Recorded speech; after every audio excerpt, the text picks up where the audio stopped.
from the Scripps Studios, this is 10 News. Right now, thousands of fans are pouring into Mission Valley. San Diego State preparing to take on number 19 ranked Stanford.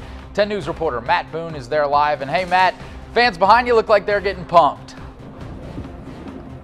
Hey Brian, huge game out here today. As you said, SDSU facing off against ranked Stanford. It's the first time they're facing off since 1988. Behind me, tailgating going on. We got the cheerleaders out here doing their final practices ahead of the game. You'll notice all of them are wearing black. Today they're planning on blacking out the crowd, of course, not wanting to get confused with the Stanford Cardinal.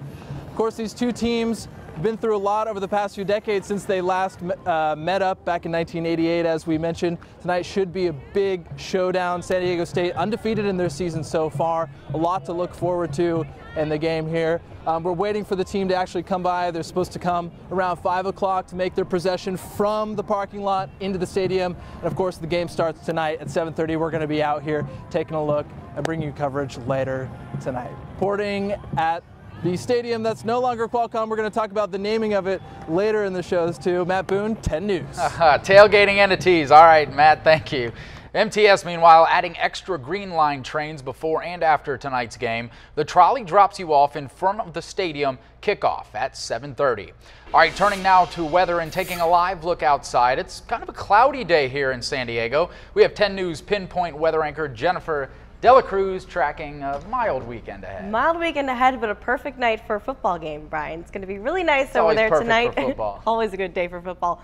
Great night tonight if you're heading out to the game over in Mission Valley. Our temperature will be around 68 degrees when they kick off at 7:30. Increasing clouds throughout the night. We could even see some patchy drizzle as the marine layer moves in overnight, but overall going to be a really nice night. Also going to be pretty packed out there in Del Mar, taking you live out there to Kaboo. A beautiful night for that as well. We're going to see our increasing clouds, but cool temperatures on the coast. Tomorrow, if you're heading out to Kaboo, we have Colleen Estrinos out there, 70 degrees by noon. We're going to keep it in the low 70s, nice and cool for you before dropping down into the mid 60s overnight. Your temperature right now is 73 degrees in downtown San Diego, 75 in El Cajon, 74 for you in Alpine, 73 in Poway, and 74 in Escondido. The rest of the night's looking pretty good, and our temperatures are going to start cooling down. I'm tracking cooler temperatures ahead coming up in your 7-day forecast. We'll take it. All right, thank you, Jen. Well, they were brought to the U.S. as kids, and now they aren't sure what country they'll call home. Confusion surrounds the Deferred Action for Childhood Arrivals, or DACA program. 10 News reporter Hannah Mullins is live with the local group that's helping dreamers through that confusion. And Catholic Charities answered questions. They handed out information at a workshop behind those doors. They also broke down the different deadlines. These are the sights and sounds Katia Ortiz grew up with. And if you ask her about where she was born, I have no recollection at all. Her parents brought her to San Diego at age 3. She couldn't go on class trips, get her license, or apply for a college scholarship. It was really tough. The 2012 DACA program, which gives kids brought to the U.S. legal status, opened a lot of doors. I got a job, got my license. And she started going to college. But earlier this month, President Trump called to cut the program in March. Like you have everything and then whoop, it's gone. And she's afraid. It was very... It made Vanessa Cesena want to help more. It was shocking and very disheartening. She knows the president's meeting with top Democrats on Wednesday only added to the confusion. There's been some back and forth and some news articles that have been saying that there's a DACA resolution and not or whatnot. About 800,000 people are caught in the political ping pong. We are here to stand with people. Catholic Charities Immigrant Services is holding workshops to help them continue with work and school in America, at least for now. It's going to go back to being tough. The options: live in the shadows or return to a country that feels foreign. It's tough, and it's tough thinking about it, but I think that we all have to sit down and reflect, like, what are we going to do once this is over? And frankly, at that time, I really don't know what I would do. She says not knowing has been a nightmare for dreamers. You have until October 5th to apply for a 2-year renewal. Now, if yours expires at the time the program ends, there's really not much they can do. In Southwest, Hannah Mullins, 10 News. Thank you, Hannah. They will be holding other free workshops in the future. They're offering scholarships too. We've posted that information on 10news.com. Thousands of Americans, meanwhile, holding massive rallies across the country today. As ABC's Brad Milkey reports, some causes are familiar, while others may seem strange. In Washington, two very different causes on display, both focusing on First Amendment rights. Unfortunately, Washington, D.C. is also one of the darkest cities in the United States of America, is one of the most corrupt cities. On the National Mall, a pro-Trump group holding what it calls the mother of all rallies, aiming to boost the president's America First agenda and celebrating what it called traditional American values. We are not beaten. We are taking back our country.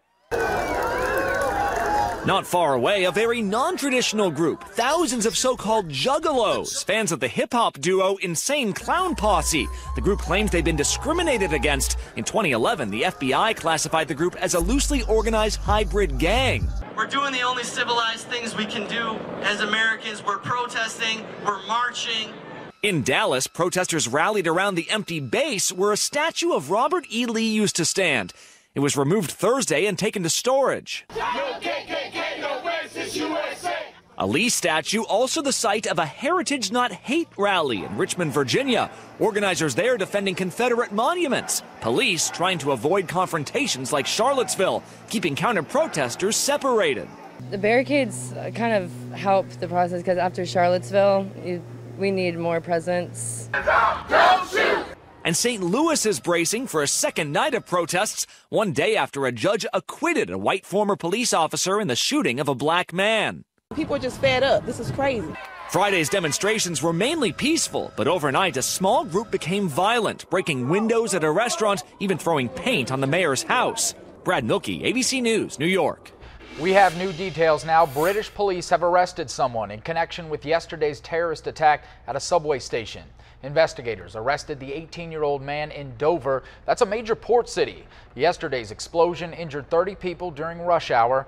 The UK's security minister says that the homemade bomb contained nails and a strong compound that has been used in other recent attacks. This afternoon, police raided an address near the subway station, terrifying that neighborhood. It's right on top of us, you know, and it's scary.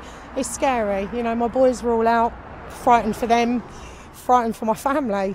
The terror threat level is still critical there in London. Government and police believe another attack is imminent.